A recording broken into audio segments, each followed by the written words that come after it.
Okay, working on Dan's Phantom 500, 12 tubes of doom. Complaint was it dropped power, started smelling hot, seen some smoke. I powered it up, wasn't tuning up right, smelled hot, seen a little whiff of smoke. Looked all over, can't really find anything burned up. Did a lot of cleanup in there. There's a bunch of gick up on the top. However, I did find this. And I don't think this camera is going to show it, but let's see if we can get it to. Okay. Right there.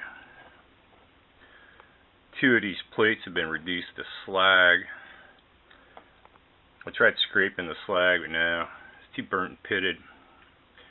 Can't have that because you can't tune up with it like that. So I pulled it out, I cleaned out the ground contacts in it. Now we're gonna, the only thing I can think of is get in there with my Dremel tool, try to grind the slag out, because you're just not gonna buy this part new, at least not on any planet I'm familiar with.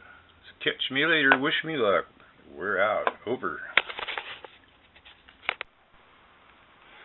Alright, so working on the Phantom 500 for Dan, and the transmit receive relay was bad in it. Guess what? Some new old stock. A friend of mine stopped over with an emergency delivery. So we're going to be putting some new old stock relay in that thing's place right there. So stay tuned. We'll be back. Okay, more of Dan's Phantom. This has been a nightmare. Okay, see, that's not even soldered.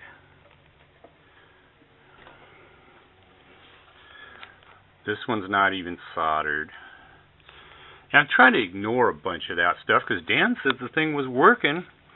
And it just started smelling hot. You smell a little smoke, and then it stopped making as much power. Every time I've fired it up, yeah, it makes less power each time.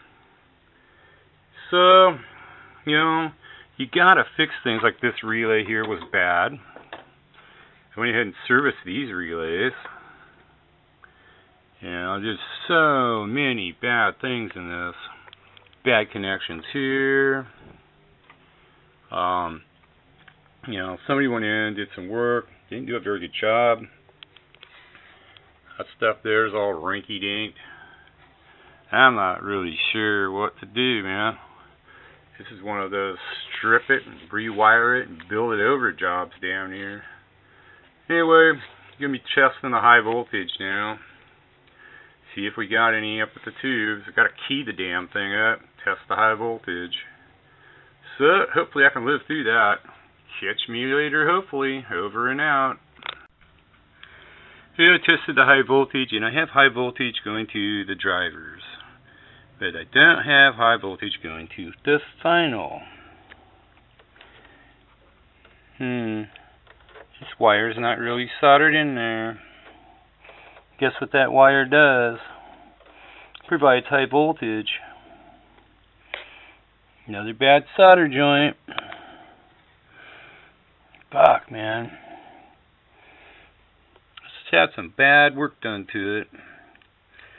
Well, I'm gonna solder that up, trace out that shit, see if we can get it figured out. Catch me in a bit.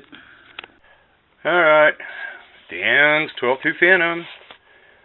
Jeez, I cannot believe that this thing could have worked at all, as many bad connections as I found in this thing. Alright. I haven't been able to get it to make proper power. Look at that. That wire was just touching there. You can see where it's all blackened, where it was trying to arc through and get into the tank network and put the power out. So it's trying to put power out, but it's hard to do when you're not connected.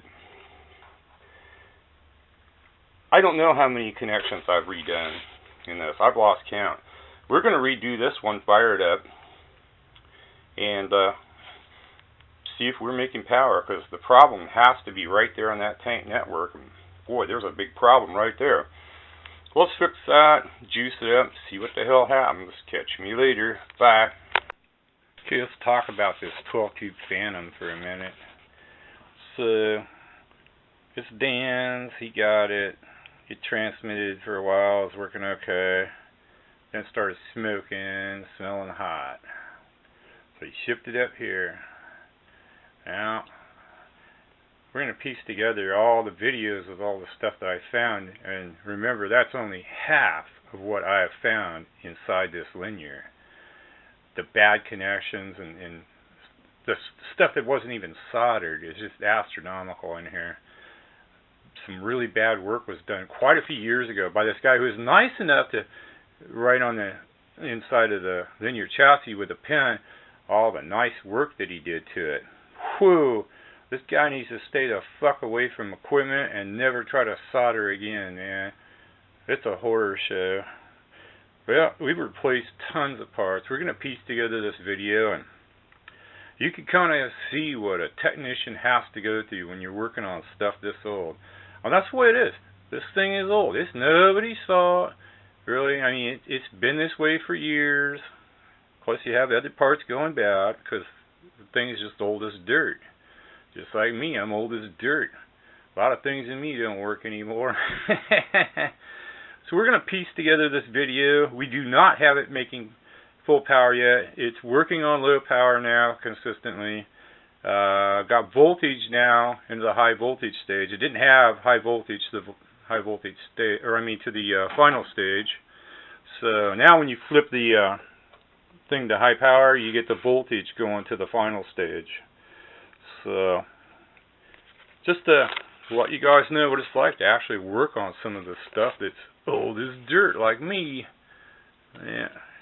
We'll make some more videos about this particular project where we're kicking this thing off to the curb for a few days. I'm tired of working on it. Got to move on to some other projects. So we'll get back to this at another day, date, and time. Unit 1 signing off.